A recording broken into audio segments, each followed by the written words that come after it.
Now, the Buckeye Extra podcast with Rob Aller, Bill Rabinowitz, and Joey Kaufman from the Columbus Dispatch.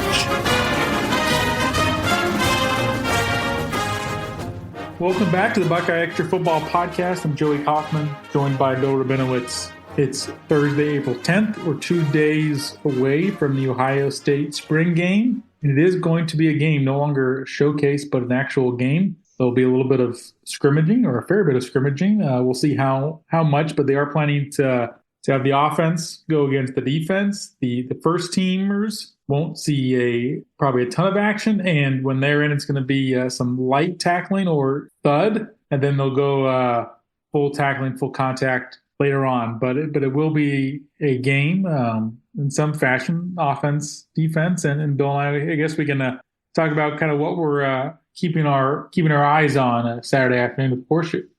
I won't be keeping an eye too much on the scoreboard because the scoring system they use is kind of wacky. It's not like the normal football scoring. So if you're trying to determine, put it this way: don't put money on the scarlet or the gray. This is not anything to be gambling on. Can you get a betting line? I don't even want to know. If there is, then that's degeneracy. If that's a word. I certainly hope nobody's putting money on a spring game. The obvious thing to watch are the quarterbacks. And, we knew this would be a quarterback competition, that none of those three guys, Julian Sayin, Lincoln Kienholz, or certainly Tavian St. Clair, is going to be handed the job. I think we all thought that Julian Sayin was the front runner. I still think that. But I think it is a legitimate competition. I think Lincoln Kienholz, from what we've seen and what we've heard, we saw him at the student appreciation practice on Saturday. He looked really good. He looked better than Julian Sayin, to be honest. But that's one day. We don't have the full picture. And what they've all said is that it's a competition. It's a legitimate competition. And I would be less surprised now if Lincoln Kienholz won the job than I would have been if you'd asked me at the start of spring. I don't want to put a percentage on it, but at the start of spring, I would probably say it's like maybe 20%, 30% max. I think it's certainly higher than that now. We'll see. I mean, it'll play out. Even when Ryan Day is pretty much known who the quarterback would be, like last year, we all knew that it was going to be Will Howard. He didn't announce it till mid-August. So, and given the transfer portal opens next week, it would be foolish, honestly, for him to declare a front runner, because the guy who's not the front runner would be tempted to leave. Yeah, I think you can really go through the quarterback competitions at Ohio State and almost put them in two buckets. There's the real competitions, and then there's we're going through the motions. Right. QB battle. And I think you certainly, the most extreme case was probably when Justin Fields came as a transfer from Georgia. That was tailor-made for him to win the job. He had to go win it. And then the tightest competition was Kyle McCord and Devin Brown, which went into the season. I think that just from what we saw in the scrimmage last Saturday, this feels more like a genuine competition and moves toward the spectrum of McCord Brown, where you have two guys who can realistically win the job. And so I think that for that reason makes Saturday especially interesting for Julian Sayin and Lincoln Kienholz. And remember, in that tight competition with Brown and McCord, Brown didn't play in the spring game 2 years ago because he hurt his pinky finger and couldn't throw in the last week of spring. So you'll get to see both guys, Lincoln and Julian, who were described by Ryan Day this week as neck and neck in this competition, have a chance to put their best foot forward in one final showing of spring before they break and go into summer workouts and eventually preseason camp. I'll be curious to see who gets the reps against which team and with which players, because that will tell you something. I'm not going to tell you everything. I'm sure they're going to be mixing and matching. I'm sure that both of those guys are going to get reps with the starters. But I'll be curious, who's the first one out of the gate. And I'll also be curious how much Tavian St. Clair does and whether he gets any time with the ones. I think it's safe to say it's a two-man competition. I mean, Ryan Day said yes, that Tavian St. Clair, as a true freshman, you would expect this. He has a lot more to learn. So I think Tavian St. Clair is a future quarterback at Ohio State, but I don't think his time is going to be this year unless something strange happens. So it's a two-man competition. Saying we've seen has a terrific delivery, very quick release, strong, accurate arm. Not the biggest guy in the world. He's 6'1", 203, I think he's listed at. He's gotten bigger and stronger since he got to Ohio State a year ago, but still not, certainly not a Will Howard type. Keenholz is 6'3", a little bit stockier, or not stockier, a little bit heavier. He looked good on Saturday. He made some really nice throws. He looked to be in command. And I asked Day at the press conference Monday, I think I asked him, is this the case where you feel good about the quarterback situation at the end of the spring? The ultimate cliche in football is when you've got two quarterbacks, you've got none. But if you've got two quality ones, then that's a different matter. And so I'll be curious to see whether they look the part. But I also wouldn't make too much of it. Remember, Justin Fields had a terrible spring game. He was like 4 for 13 or something like that. It just, again, he was new to the system, and it was just not a good day. And I'm sure that there were some Ohio State fans who were thinking, this is our quarterback? Well, yeah, he turned out all right. So I wouldn't make too much of this either. Yeah, the grand pronouncements are a little tricky. There have been guys. C.J. Stroud had a good spring game in 21, and that probably helped him build some momentum going into the summer. And I think that's probably the case for both these guys, where they played such little football in college that I think any data point is only going to help them if this competition remains tight going into August. The thing that impressed me about Lincoln last week was I thought he just had a good pocket presence a little bit, just kind of hung in there a little bit. And Julian probably had a little harder time with the rush. He threw an interception where he got chased out of the pocket. He probably should have thrown it away, but just backpedaled and heaved it downfield, and Jermaine Matthews snagged it. I thought maybe Lincoln's experience showed a little bit. He was also maybe with the first team a little more, but they've been pretty even with how they've divided the reps in terms of those guys. And I will say, if you're just sort of the casual observer of spring games and probably have the right approach, don't put too much stock into anything, but you just get a chance to put your eyes on some players. Tavian St. Clair does look the part of an Ohio State quarterback. Just physically, he's tall and long and is athletic. And in the scrimmage last week, they had him go live with the third team. I think that probably indicates as well where he stands in this competition. But he's a good athlete and can throw the ball well and make some things happen even when plays break down. So I think he could be fun to watch and have some moments in this scrimmage. But he was a 5-star quarterback for a reason coming to Ohio State. Even if he doesn't ultimately win this job, I think he's in the pipeline for the future. If you can ever really truly plan for quarterback succession plans in this era, but he does look the part. Yeah, I thought it was interesting that Ryan Day had the other two quarterbacks go live for a little bit in that practice as well. Not as much as Tavian St. Clair, but some. And his explanation makes sense. First of all, you got to find out if they can play real football, right? It's one thing to play quarterback when you know you're not going to get hit. It's a lot easier when you can just throw it without any worries about that. If you think you could get decked, it could cause your brain to speed up and everything to get haywire. And so he wanted to see those guys under some fire. So it made sense. You just hope nobody gets seriously hurt, and nobody did. But that's a risk I think he felt like he had to take. I think so, and they've talked as well this spring about wanting to see toughness out of that quarterback spot, and they had that with Will Howard, where they loved his intangibles. And one way to probably measure that is to have your quarterbacks go live for a red zone period. But if you're trying to see maybe who on your roster can replicate what, or maybe give you something close to what Will Howard gave, that's probably your best window into looking for that trait. Yeah. Again, I wouldn't make too much of it, but since there's so few data points, as you put it, this will matter. This will matter significantly. I don't expect either one of them to either completely light it up or completely fall on their faces. I think they're too good to just kind of like be awful, but it'll be curious. Anyway, let's talk about some other positions because it's not just about quarterbacks. It's the whole team. You got in a lot of ways a new team this year. So many guys from last year's championship team are gone. You're not going to be able to see a whole lot probably from the running backs because, I guess when they start tackling, then you'll know. But it looks like James Peoples and C.J. Donaldson will be a tandem, much like Trevion Henderson and Quinshawn Judkins were this year.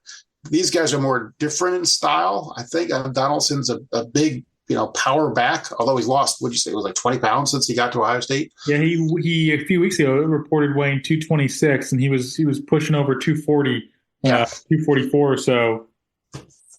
Yeah, I'm curious to see Bo Jackson. Bo Jackson, he's got a name to live up to. People have talked about him as being, quite impressive freshman. So we'll see that. I'll be curious to see what the offensive line looks like. What's the configuration? I think the only thing we know for sure is that Carson Hinzman's going to be the center.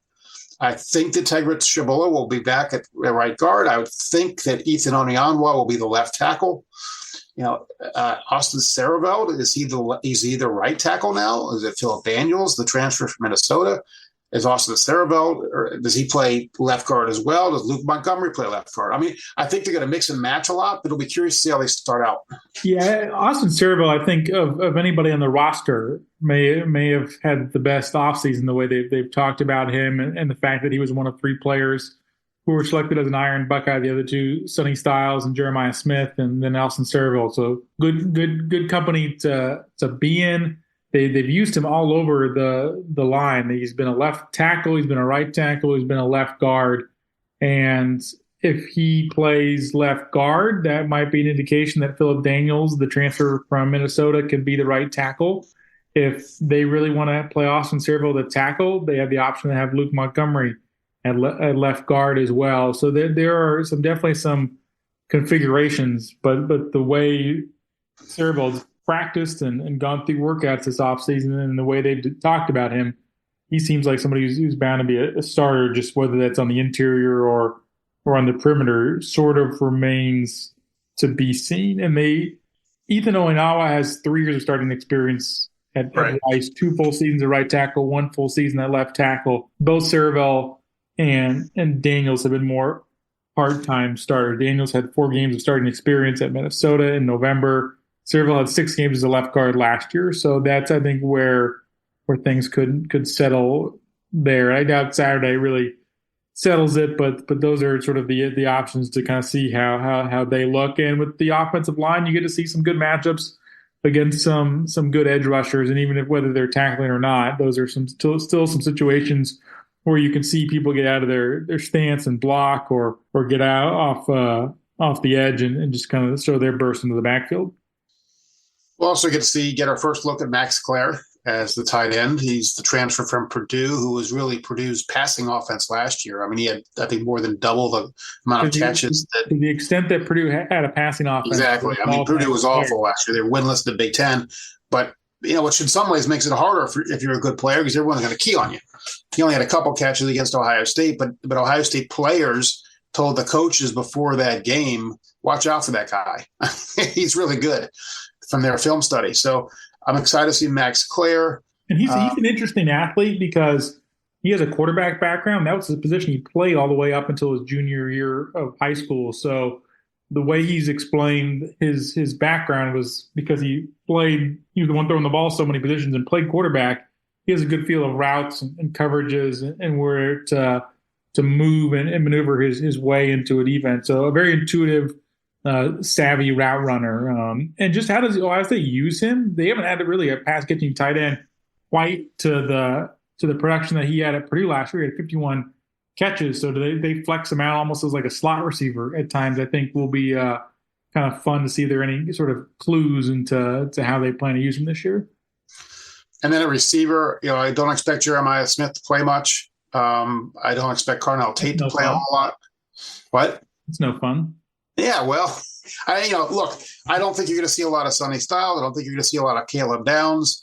The veterans on this team, and there aren't many of them returning starters, you're not going to see a whole lot of. Why would you put them at risk? And it's just a spring game. They'll get a cameo and that'll be it. But, Brandon Innes is ready to essentially become Emeka Egbuka.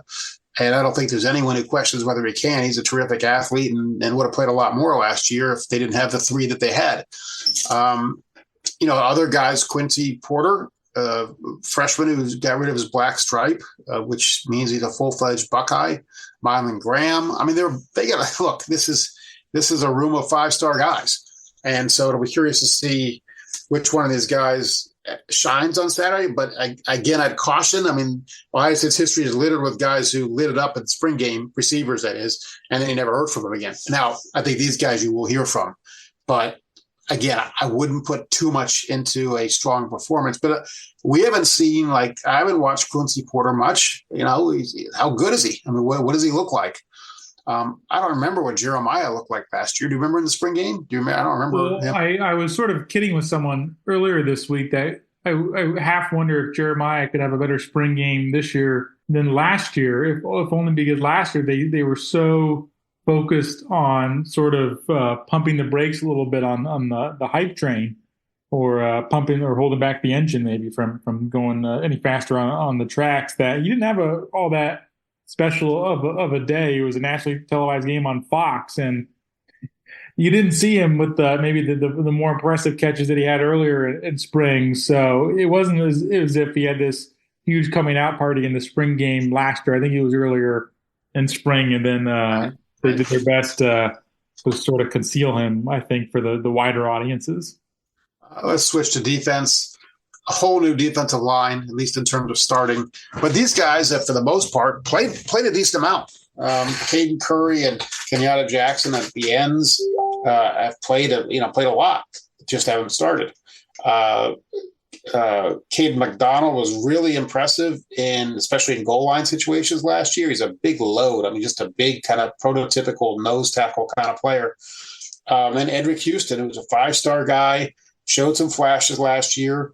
He's now a 3-tech. He kind of was recruited as an end, but now he's a 3-technique, which is kind of the more, how would you describe that? It's the tackle with a little more freedom, I guess. He's not just clogging blockers. He's more disruptive. And I think he will be. So, but who are the other guys? That's the key. It's not so much the 4 starters. It's the depth. Does CJ Hicks, who switched from linebacker and is now going to be more or less an edge rusher, how does he look in that role? Does he look natural? Is it? He's probably not going to put his foot or his hand on the ground. He's probably going to be more of a stand-up guy. But how does he look? What other defensive tackles emerge in this game, or scrimmage, I should say, that do you think, okay, he looked like he could help him?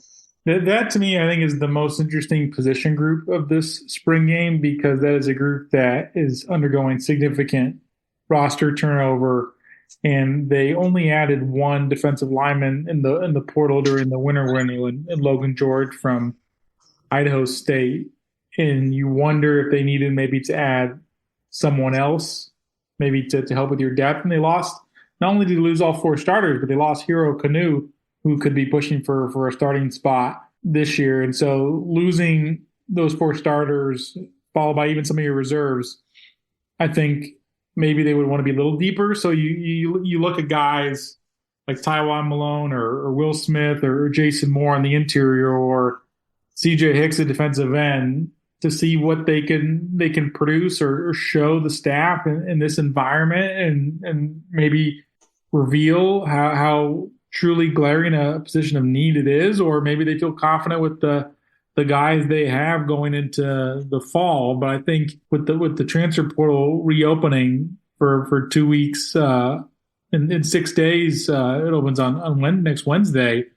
I think this spring game is a good audition for guys to show that, hey, I can be a first team, or I can be a second team part of your defensive line rotation. Right. Yeah, good point. A linebacker, again, I don't think you're going to see Sonny Styles a whole lot. Arvell Reese probably will be limited too. He played a lot last year. He'll be the second starter, we assume. Peyton Pierce is a guy, sophomore or second-year guy. I can't remember if he burned his red shirt or not. But people talked about him last year. A very instinctive player, just a student of the game kind of player, and they really were high on him, and that's continued this spring. We've heard lots of good things about Peyton Pierce, and so They don't have a lot of depth at that position, but certainly not proven depth. Gabe Powers transferred before the postseason last year, so they're a little thin there. But again, they generally use two linebackers. It's a two-linebacker scheme, and so I need more than that, other in case there are injuries. And you figure Sonny Styles is going to lead that group. Look, we think Sonny Styles is going to be the block O guy. He's certainly going to be a captain, you'd think, and he's going to be the leader of that defense. And then you go to the secondary, Davis and Van Osen. Again, I wouldn't expect to see a whole lot of him. And when he does play, I'll be curious to see if he gets a pass interference call. If he does, the whole stadium's go, oh! So he had a ridiculous percentage of, I think, the Ohio State's defense. I looked this up the other day. Ohio State's defense, I think, had 44. They were called for 44 defensive penalties last year. 19 of them are by Van Osen. Most of those are pass interference. So how much he plays, I don't know, but I'll be curious to see, does he get a flag? Please, and he told me he needs to work on that. He knows that. Jermaine Matthews, I think we all expect him to be the second cornerback. Devin Sanchez, 5-star guy, one of the very best recruits in the country. Does he show something on Saturday? Does Aaron Scott show something on Saturday?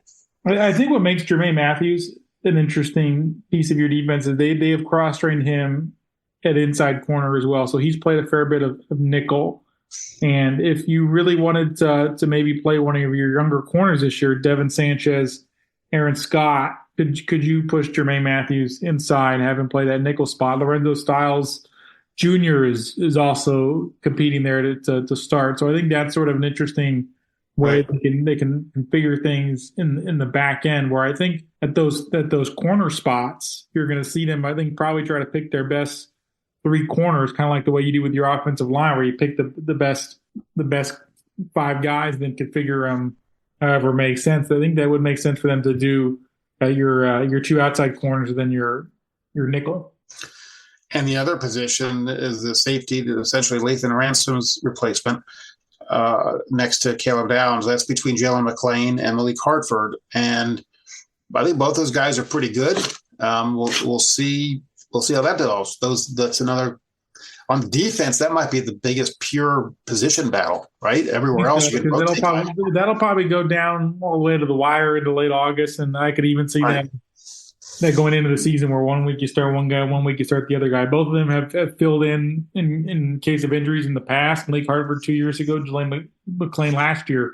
And that may well be the case this year, where it depends on the matchup, or they kind of keep competing into the season. But that feels like a very close race to me, and especially with with Caleb Downs being a little limited this spring, it's allowed those 2 guys to just play together in the back end.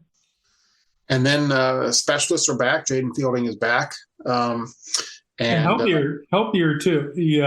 I know. Go ahead and spill the beans, Joey. He had a torn hip abductor, suffered in week 3 against Marshall, and that caused a lot of his issues last year. He's been able to rest that. We'll see how much he kicked, but he says he's been kicking better this spring, but he's no longer hampered by that. He said it's the best he's felt in 8 or 9 months. So there you have it. I think we have our spring preview, Joey. I'm not sure we need to belabor this a whole lot more because it is just a scrimmage. It's a chance to see Ohio State's the first time in the shoe since they won the national championship, in competition, that is. Now, most of the guys on that team are gone, but still, they're reigning national champions. It's been a decade since they've been in this position. And, I think it's interesting the way that they've kind of described it. Some of these guys want the banners gone. They don't want reminders of last year everywhere because they need to make their own legacy and have their own identity. And I think that's probably smart, probably good. But, the other thing is, we've talked about this some, you can sense that the pressure is off Ryan Day. He just seems almost not a different guy, but a much more relaxed guy, jokes more. A monkey's been lifted off his back. Now, the last week in November is going to be a test, as it always is, and the monkey could go right back on his back to some degree. But look, he won a national championship. And so there aren't many coaches who could say that. And the way that they won it was vindicating for him, certainly. The other thing, how does the defense look generally with Matt Patricia as defense coordinator instead of Jim Knowles? How does the offense look different with Brian Hartline instead of Chip Kelly? How much we're going to know from the spring game? Not much. They tend to be very vanilla in terms of their play calling, and certainly not scheming and running up all these exotic blitzes and things like that.